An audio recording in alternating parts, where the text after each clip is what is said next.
सिर्फ सेरिकल्चर का स्टॉल है।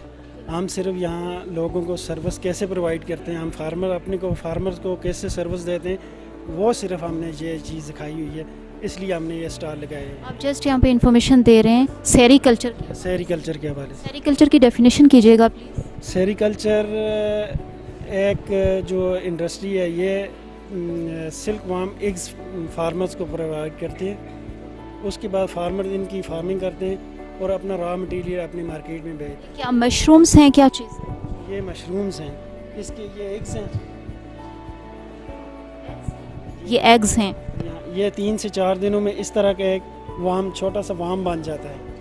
अब यहाँ से ये शहतूत मलबरी लीव्स पे ये इसकी फूड है। मलबरी लीव्स, जी हाँ, कीड़े बने हुए हैं।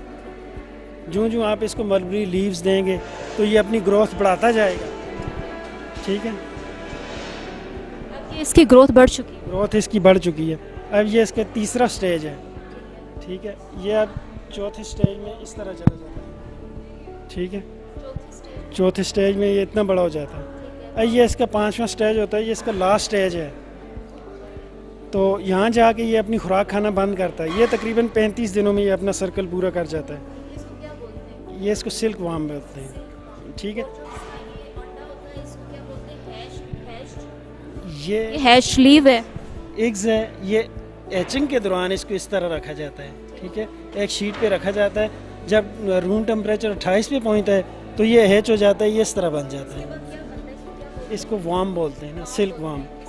ये भी सिल्क वार्म ही है ना, ये सारा जब ये थोड़ा सा बड़ा हो जाता है इसको सिल्क वार्म, और उसके बाद ये मलबरी लीव आप इसको खिलाएंगे तो ये बढ़ता चला जाएगा, इसकी ग्रोथ बढ़ती चली जाएगी, यहाँ तक ये मलबरी लीव खाएगा।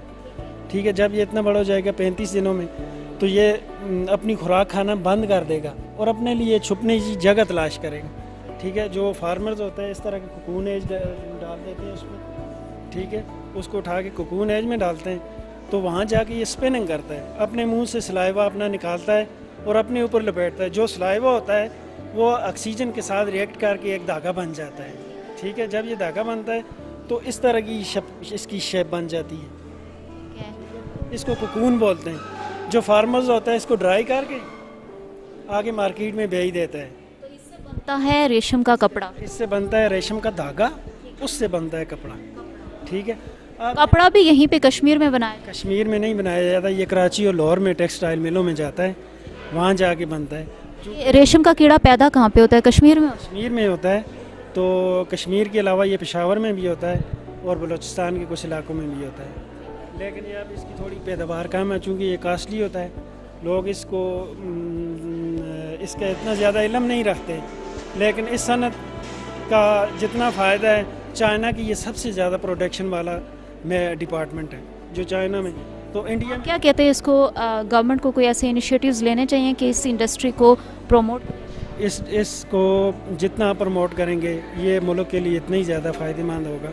अब जिस तरह के बाकी से रोज़गार के मौका भी नौजवानों के लिए बेहतरीन रोज़गार आप दे सकते हैं अपने लोगों को, और अपनी जो टेक्सटाइल को है वो दोबारा से ज़िंदा कर सकते हैं आप इसको।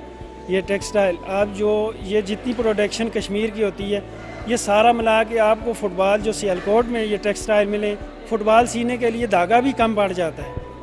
मतलब इसकी प्रोडक्शन इतनी कम हो गई है।